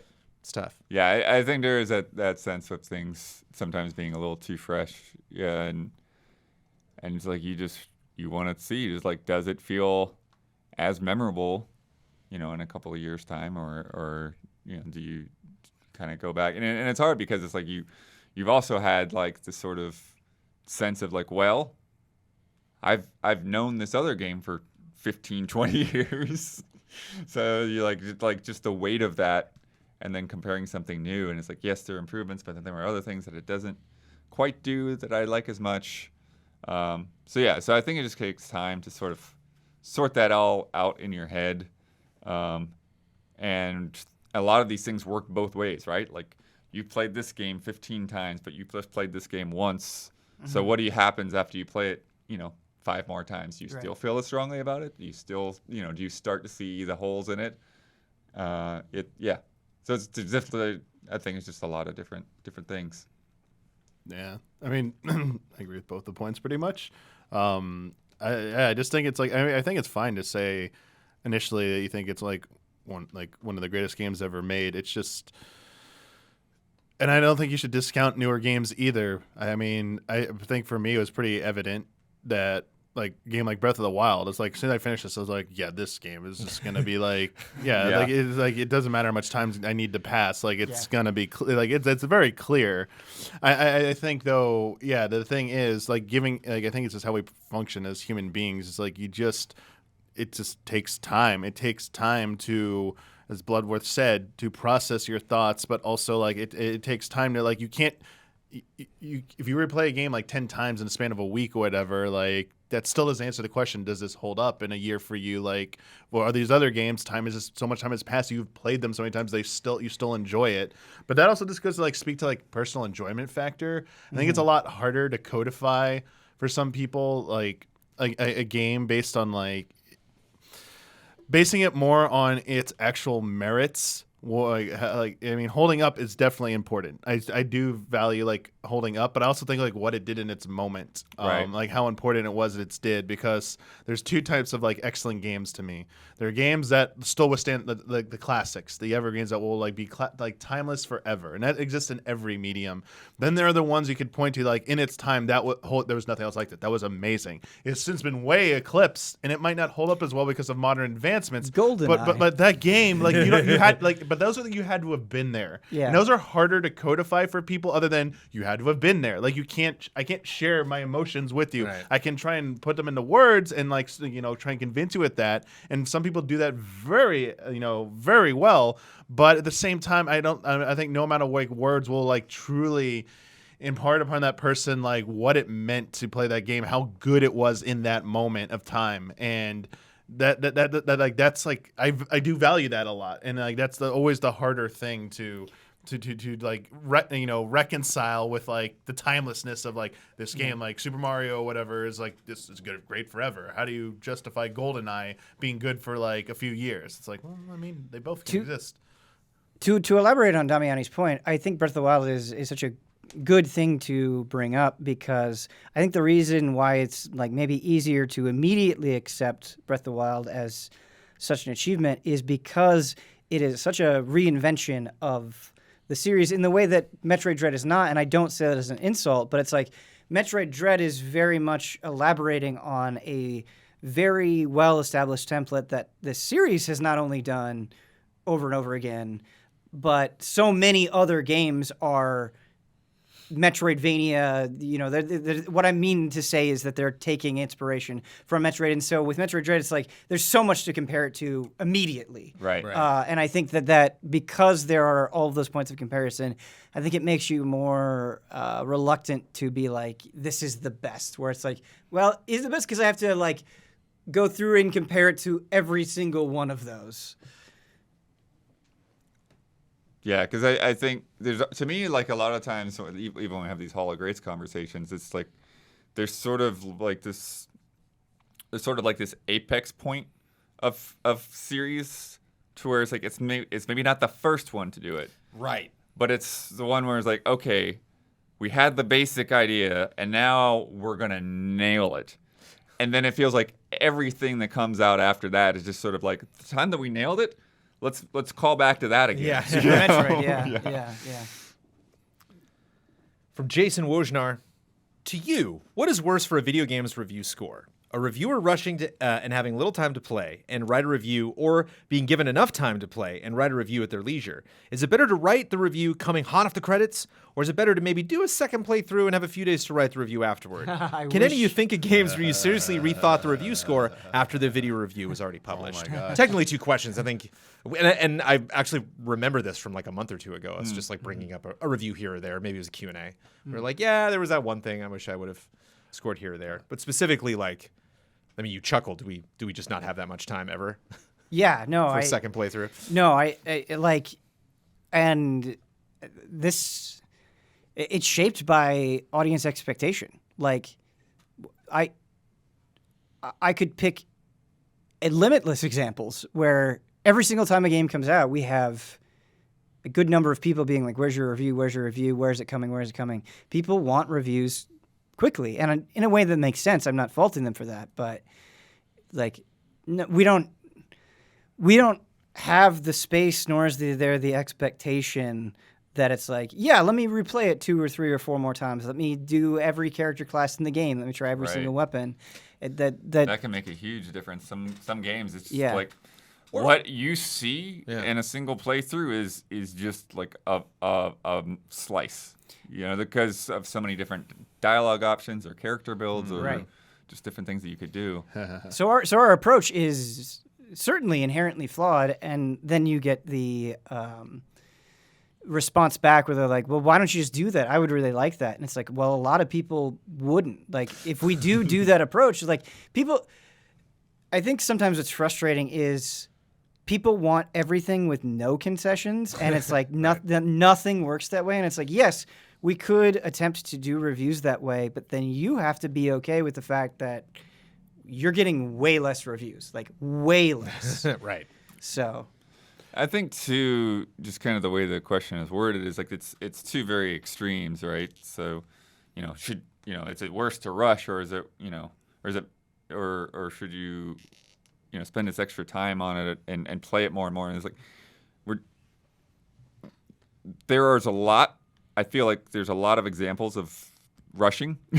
Sure. Like it's rampant throughout this industry, and a lot of people that don't even necessarily have a choice in the matter in a lot of ways, to where they're in these like pressure cooker deadline situations, and whoever's paying their bills, like, no, you need to have this on this desk at this point in time. It does not matter. I've been in situations like that in the past. It's like I've gotten that. It's like, I need a script by the end of the day, and I'm like, I'm not halfway through that game yet. So, okay.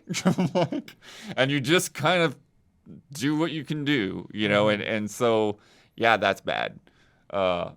And the amount of time that sometimes people have to squeeze through in order to make embargoes that don't make any sense, you know, like when you get a game the week of or 3 days Wasn't before the No More or Heroes something. 3 embargo after the game came out? Or something like that? There was something like that where it was a few hours Yeah. later and then they walked it back to like when the game actually releases. But I'm saying more in terms of like the amount of time that somebody has to crunch through a game, right? And that amount, to some degree, is going to happen with most games anyways, to where like you need to put in a lot of hours in a relatively short amount of time. But I do think there's a lot of people that are even more constrained to that, to where like they don't have any choice but to go crazy because of who they work for. And with, you know, at least with us, it's like sometimes it's like, hey, we understand, like, if it's going to take a little bit longer, then we'll eat whatever views that eats, because that's just better for your health, and there's a lot of other things going on. And so, yeah, I mean, and there will be times, you know, where, yeah, the supposed window has passed, but we're still like, you know, we put work into it. We can still finish a review, you know, like Biomutant. When you did Biomutant, that was like, what, a month later? Yeah. Still did a fair amount of views, you know. It would have done more, sure, but it was still worthwhile. And so, like, it's not exactly like you rush through it or you're just hot off of it. You had a lot of time to think about that game in that amount of time. Biomutant was an interesting case because I was measuring my interest. I was measuring that review score by how much I wanted to cram that game into the tiny amount of time I had to work on it. Because I'm sure there would be other games that I would be like, man, I don't have time to do this, but it's 1 a.m. and Amanda's asleep and I want to play more than 1 hour. It's like, Biomutant was not that game. I was like, I'm happy to go to bed and work on Biomutant tomorrow. Right. You know, so like sometimes these restraints you get put in like really do, you know, kind of educate you in terms of like how important that game really is, or maybe if you were more interested in another game or something similar in the genre. Right. Well, this year with East 9, you know, like I don't think I was even planning to review that game at first. You know, I think you were going to review it originally. I was going to review it, but then I think I was just doing another review at that time. Yeah, something else happened. I had started to play the game for whatever other reason, and it's like, well, I'm still playing this game, so I guess I'll review it. And those kind of conversations happen with us very regularly, where it's like, you have more of an opportunity to do this thing right now than I do, where it's like, because you were working on a Forza preview, and it was like, because we were kind of talking like, who's going to review Metroid, and we didn't really know, and then Bob was like, you have more of an opportunity to do this, go ahead and do it,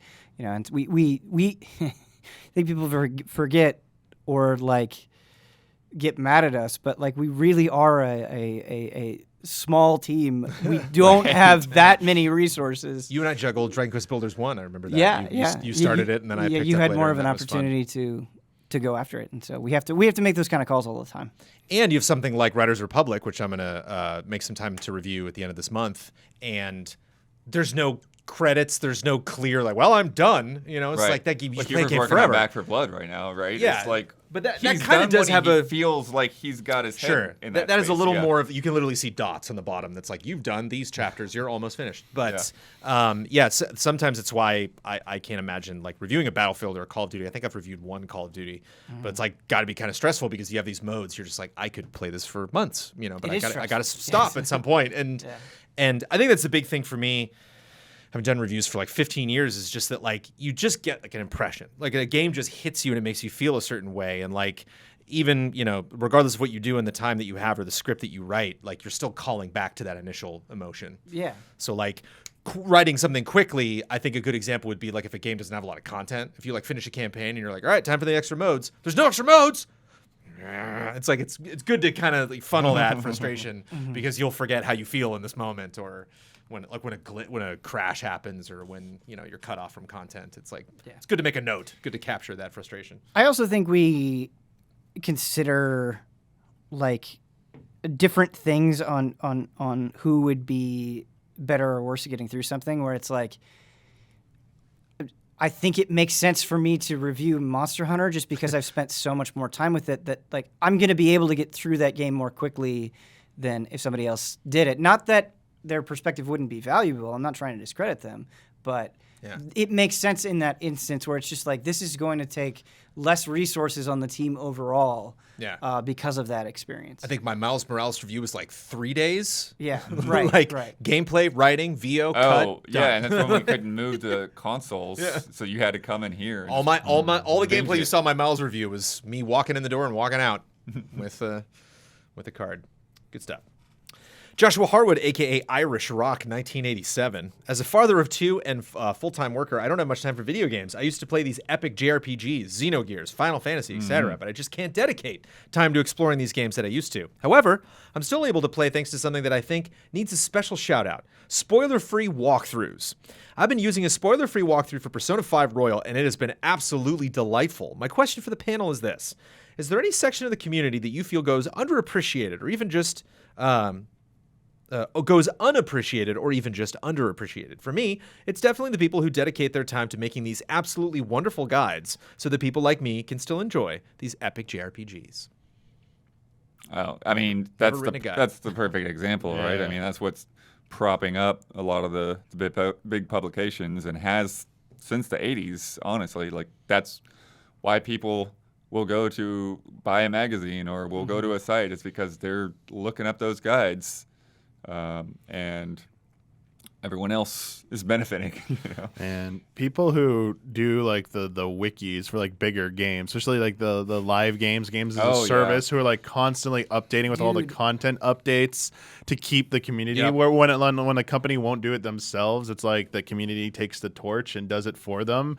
It's like it's like a full-time job. I have to imagine doing stuff like that, and it's like the amount of volume you have to go through. It's like what the heck. You know what I was not thinking about this, but Damiani, you just made me realize, like, some of these games are so convoluted in terms of lore, and, like, sometimes I go to a wiki just where it's like, please help me parse this. And, like, good wiki writers are able to do that, where they're able to break it down in a way that you can digest. We had a question like this, like, maybe a couple of years ago, and my answer was UI designers, I feel like, do not get...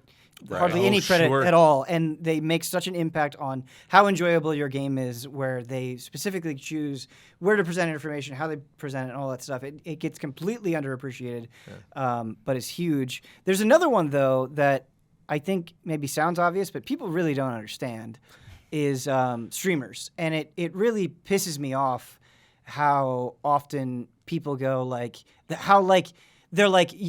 There's this mentality out there where they're like, because your job is playing games all day, that you don't deserve my respect or it's okay for me to ridicule you. Those are people that haven't tried to seriously stream. It is super hard. It is genuinely a skill to be able to do something for hours on end and be entertaining that whole time. Yeah.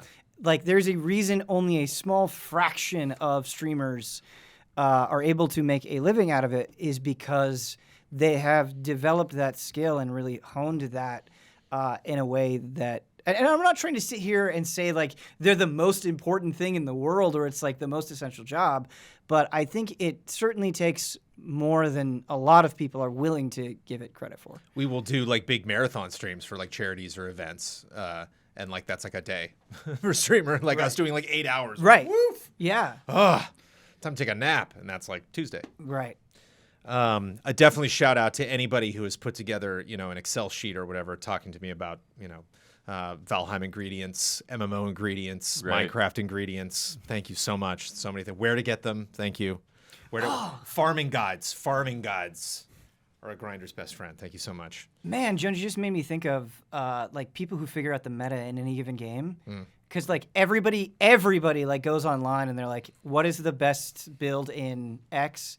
And like they just take it and use it and run with it, but they don't really like give credit to the people that like tested that stuff out and like were able to reliably say like, okay, this is the absolute best combination of stuff that you can have in this game. Yeah. Well, it's time for bets. Yeah. Next week's bet. I in my head, I choose to believe that it wasn't time for bets, and you're like, no, it's time to eat. Oh, it's time for bets. It's time for bets. I was sort of expecting that to come out of his mouth, too. And I was like, oh, no, it's bets. The Dark Pictures anthology House of Ashes launches on October 22nd, the day we record next week's episode. We will be streaming that. We are excited. At that time, when we record the episode next Thursday, the day it launches, how many people will be watching Twitch's #1 stream? So not how many people are watching the game. I'm going to go to the most viewed stream on Twitch. How many people are watching that one? Michael Damiani. 250. 250. Woo! Okay. Woo! Is that a lot? No. That's not a lot. 6K 6K. says Ben. 6,000. Daniel Bloodworth says. 5,106. It's an interesting number. That's very Price is Right. 800. So just be right above Damiani. I go. Okay. Got the high. Okay. No Isla this week, so we got more of a shot next week. The percentage is up. It's in our favor. Last week, I don't know. I'm going to check in a second. Back for Blood launched 2 days ago. I wanted to know when we were recording this episode, how many viewers in total would the game have on Twitch. For reference, Dead by Daylight had 22K when I checked that afternoon. Dude, Dead by Daylight is a Twitch champion. Yeah. Yeah. So it's tough to, maybe not the best thing to judge your Also, the game is performance sick. on. Curious where Dead by Daylight's at right now. Michael Huber bet 34,000. Michael Damiani bet 85,000. Isla Hink bet 62,000. Blood and I were a little on the lower on the scale. Blood bet 30,700, and I bet 26,000. Right now, Back for Blood has refresh. Can't be that high. 31,000 people watching on Twitch. Wow. This number jumped all over the place. I got to the studio It's all very around. early today, and 120,000 people were watching. Yeah. I checked right before we recorded the podcast. It was 60-something. Right now, at 9:14 p.m. all on about big Thursday evening, streamers. it is 31,000, Yeah. which is somewhat close between Huber and Bloodworth, but Blood's got the 30. Almost right on the nose, baby, for the win. Nice. Bringing our scores, too. Jovial Penguins, 26. No quote today. That's a quote in and of itself. Vociferous Beavers, 19. Nom, nom, nom, nom, nom, nom. March back. Did get some comments where people were like, if you do the math, you technically have 2 more weeks before you should just give up. And I'm like, never tell me the odds. We're still in it, baby. Let me tell you about patreon.com/easyallies. You might not know what that is if you just listen to the podcast here. Patreon is how we are primarily funded. And for just $5, you can get this podcast 2 days early, along with obviously supporting the group. We do shows, podcasts, streams, reviews, previews, impressions, and reactions to games. We'd very much like to continue doing that as long as we possibly can. There's lots of different ways you can support us. Obviously, viewership helps, and we have sponsors, but we are primarily funded through Patreon. So if you go check that out, you can see all of your benefits that you can get from joining our Patreon and supporting this wonderful group. But concerning this podcast, you can get it 2 days early if you'd like to get it on Fridays, on the date that is on the thumb, other than Sundays. Our tip-top tier at patreon.com/easyallies is our shout-out tier.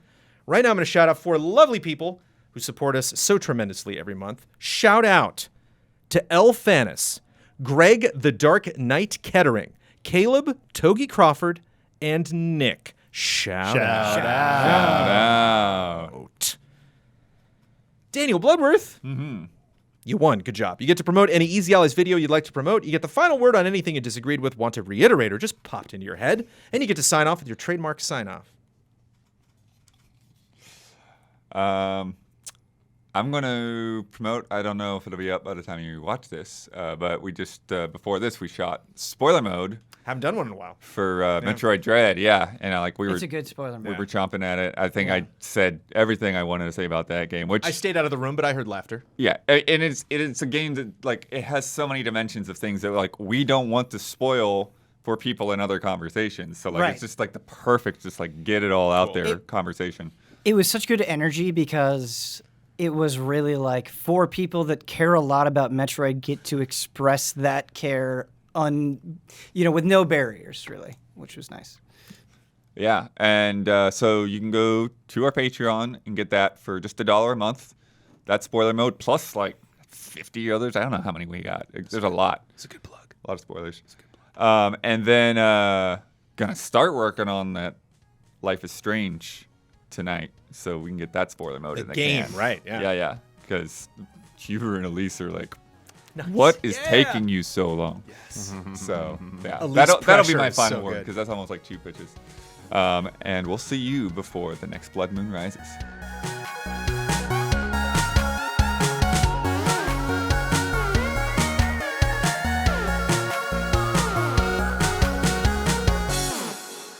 Do you ever have those like things in the back of your mind where you're like, I want to get into this, but I know I shouldn't? Do you ever just hear kind of irrelevant, dumb stories that make you generally depressed about the state of the world? Poopy.